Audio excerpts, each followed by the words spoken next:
የሚሳደቡ ይሄ አማራ ነኝ የሚለው አካል እስቲ ይዋቸው ሁሉን እስቲ የጎጃም አክቲቪስት ነኝ የሚለውን በሙሉ ግቡና ይዩት። እነ ግርማ አየለ ሌሎቹም ግቡና ይዋቸው። እንደ ይሄ ነው ሽበሉ የስጋ ቆራጩ ገብታችሁ ያቸው ገብታችሁ። እነዚህ ድቅል ማንነት ያላቸው በአማራነታቸው የሚያፍሩ የተልባ ስፍር የሆኑ አቋም የሌላቸው የጎጃምን ህዝብ በላይ ዘለቀን ማይወክሉ ጀግንነት በበራቸው ያላለፈ ሃይማኖት የሌላቸው አውርቶ አደሮች በእኔ መጠን እንኳን ቆመው ተደፈርን ተገደልን አይሉ እነሱ ናቸው እኔ ላይ የሚውሉት። እነሱ ናቸው እኔ ላይ ቋቅ ሲሉ የሚውሉት። እኔ ቃል ስለገባው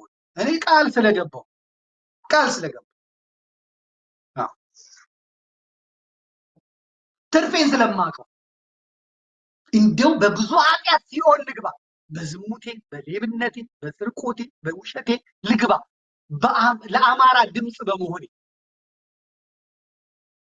ለአማራ ድምጽ በመሆኔ እግዚአብሔር መንግስቱን ይከለክለኛል ብዬ አላስብም። ብድን ኃጢአቴ እንደ ተራራ ተከምሮ እግዚአብሔር ዙፋን ፊት ለዚህ ህዝብ ላንቃዬ ልሳኔ እስኪሰነጠቅ የጮኩትን ጩኸት ሚዛኑ ላይ ጠብታ አድርጎ በላይ በጥርኝ ውሃ እንደዳነው እኔ አማራ መዳኛዬ ነው ብዬ ነው። የአማራ ኬዝ መዳኛዬ ነው። የአማራን ጉዳይ ያዙና ገብታችሁ ታገኙታለች። አሁን ብዙ ሰው የአማራ ኬዝ ገንዘብ ያበላል፣ የአማራ ኬዝ እንደዚህ ያደርጋል፣ የአማራ ኬዝ የእሱን ችግር መናገር ምናምን ይሳል። ግባና ይኸው የአማራን ጉዳይ ይዘህ ስትሄድ የሚጠብቅህ እሳት ነው የሚጠብቅህ። ትግሬዎቹ እኮ ስትሄድላቸው አሁን የትግሬን ኬዝ ይዘህ ስታጮህላቸው ትግሬዎቹ ንጉስ ነው የሚያደርጉህ። ትግሬዎቹ የወርቅ ካባ ነው የሚያለብሱ። አላያችሁ? እነ ደሩ ዛረሩ እነ ማንትስዬ ምናምን በአንዴ ተገልብጠው ከትግሬ በላይ ትግሬ ሲሆኑ በቪአይፒ እኮ ነው መቀሌ ድረስ የተወሰዱት። ባሉበት ደግሞ ብዙ ቀዳዳቸው ይሸፈንላቸዋል። እስቲ የኦሮሞን ኬዝ የሚይዙትን ሰዎች ተመልከቱ። በቪአይፒ እኮ ነው የሚሄዱት። በአውሮፕላን እኮ ነው የሚሄዱት። የኦሮሞን ኬዝ ይዘው ኦሮሞ እንደዚህ ምርት ሲራ የሚጮሁት እነ ናትናኤልን በሉት፣ እነ ጌትነት አልማው በሉት፣ እነ ስዩም ተሾመ በሏቸው፣ እነ ቶማስ ቻቸው በሏቸው፣ ራሳቸው ተገልብጠው የኦሮሞን ኬዝ ይዘው ኦሮሞማ ወይም ሞት ያሉ ሰዎች ክብራቸው፣ ሰውዳቸው፣ አክሊላቸው። የአማራን ኬዝ ያዝ እኔን ተመልከተኝ፣ የአማራን ኬዝ ይዘህ እኔን ተመልከተኝ። ወቀጣውን ማለት ነው። መናፍስቱ በሙሉ ተሰባስበው ጦራቸውን ሰይፋቸውን ይዘው የሚሉት እኔ ላይ ነው። ደግነቱ እግዚአብሔር እስካሁን አልገለጠብኝም ኃጢአቴን፣ በደሌን። እኔም ደግሞ ብዙም በየመጠጥ ቤቱ ብዙ አልተልከሰከስኩም እና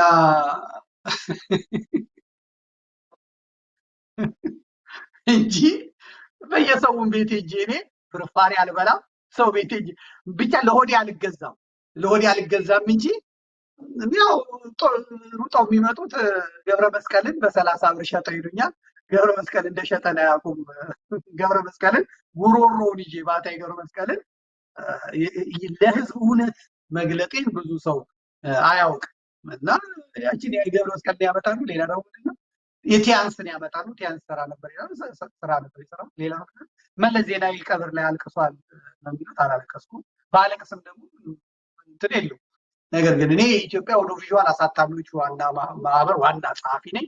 እንደ ዋና ጸሐፊነቴ ስራ ያገናኘንበት የመብት ጉዳይ ነው። ምናምን ማህበረ ቅዱሳን፣ እስላሞቹ፣ ጴንጤዎቹ፣ ዘፋኞቹ እኔም የኮፒራይት ጉዳይ ዋና ጸሐፊ አድርገው ሽሞኛል። ስለዚህ በድርጅት ሄጃለሁ። እዛ ላይ ጋዜጠኛው መጥቶ ምን ተሰማ ሲለኝ በጣም ያሳዝናል እና ታዲያ እኔ አሜሪካኖቹ ከበሮ ልቅልጥ ፈልጋል። በቃ የሚያመጧት ይችን ያመጣ። ከዛ ጋላ ነው ይሉኛል። ከዛ ኦሮሞም ነው ይላሉ። አንዳንዶቹ ጋላ የምትለዋን መጠቀም ይፈራሉ።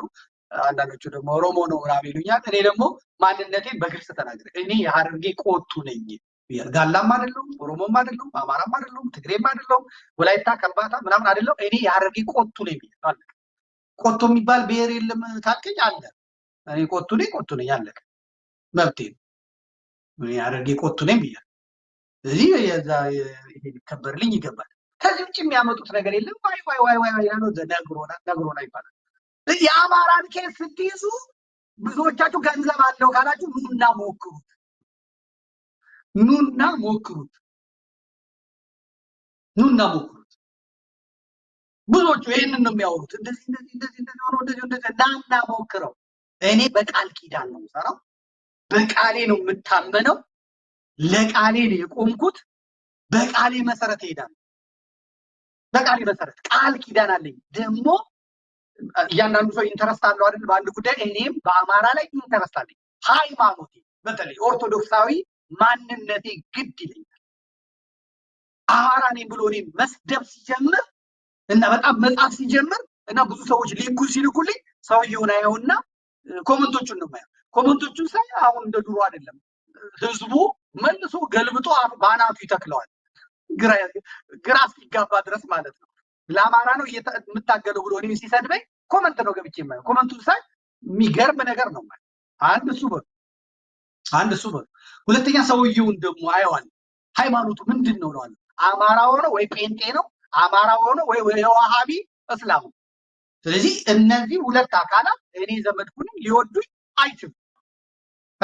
ጽንፈኛ የፕሮቴስታንት አካልና ጽንፈኛ አራጅ የዋሃቢ እስላም እኔ ሊወደኝ አይችልም። ስለዚህ እቀበለዋለሁ ማለት ነው።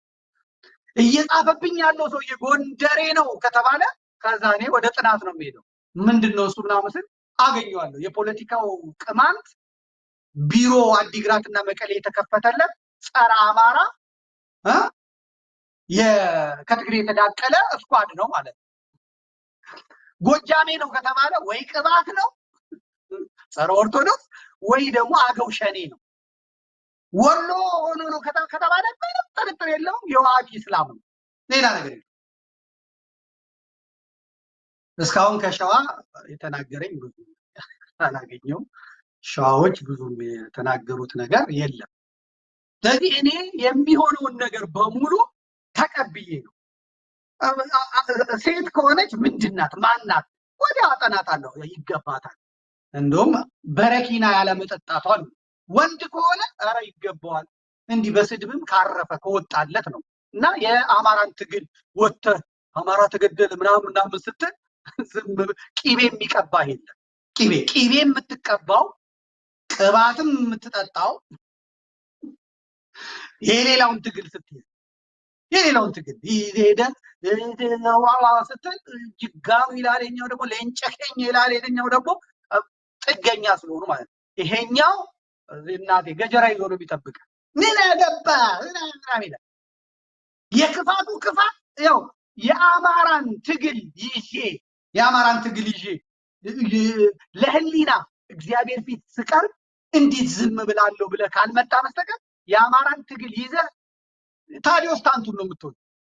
ታዲዮስ ታንቱ ከአንድ አማራ ሳንቲም ፈልገው አይደለም፣ ከአንድ አማራ ቤት ፈልገው አይደለም። የወላይታ ሰው ናቸው። ህሊና የሚባለው ህሊና ደግሞ እግዚአብሔር ነው። ለህሊናቸው ብለው አልዋሽም። ፍርድ ቤቱ እንኳን የጥፋተኝነት ማቅለያ ጠይቁ ስላላቸው አልጠይቅም።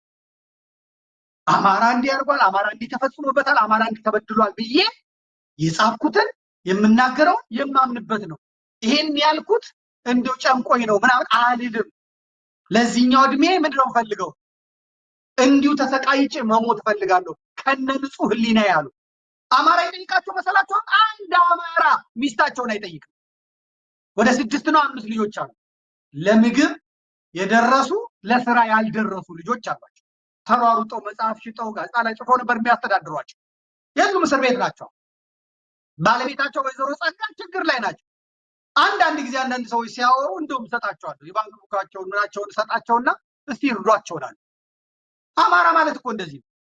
አንድ ቀን የሻማ ማብራት ወጥተው የሻማ ማብራት አቶ ታዲዮስ ታንቱ ለአማራ ድምፅ የሆኑ ልሳን የሆኑ ናቸው ብለው አንድ ሰው የሻማ ማብራት አያበራላቸው፣ በጸሎት አያስባቸው። አማራ ማለት እንደዚህ ነው። ለህሊና ትጮህለታለህ፣ ለህሊና ድምፅ ትሆነዋለህ፣ ለህሊና እንጂ አይሆንም። አማራ ለራሱ ብሔርም አይሆንም፣ የሚጮህለትም አይሆንም። በጣም የታዘብኩት ነገር አማራ ቤቱም ውስጥ የራሱን ዘመዶች የራሱን ምናምን አይልም። በውጭ ለመታየት ደግነቱ፣ ሩሩህነቱ፣ ምናምንነቱ እቤት ውስጥ ሳይሆን ውጭ ለመታየት ነው የሚላላጥ። እርግማን ይሁን በረከት እግዚአብሔር ይወቅ። አላቅም። አይታችኋል። አሁን በየትኛውም የሻማ መብራት ላይ በየትኛውም አቶ ታዲዮስ ታንቱ የህሊና እስረኛ ናቸው ይውጡ ይፈቱ የሚል ሰው አለ? የለም። ወላይታዎች ይሰድቧቸዋል። አቃጣሪ ባንዳ ይሁዳ ይሏቸዋል። የወላይታ ጴንጤና የኦሮሞ የዋሃቢ እስላም የኦሮሞ ጴንጤ ይሰድባቸዋል። ምን ይላቸዋል? እና ልክ የአማራን ትግል ስትይዙ ብዙዎቻችሁ ገንዘብ ያለው ምናምን ከመሰላችሁ ሌላ ጉዳይ። ሌላ ገንዘብ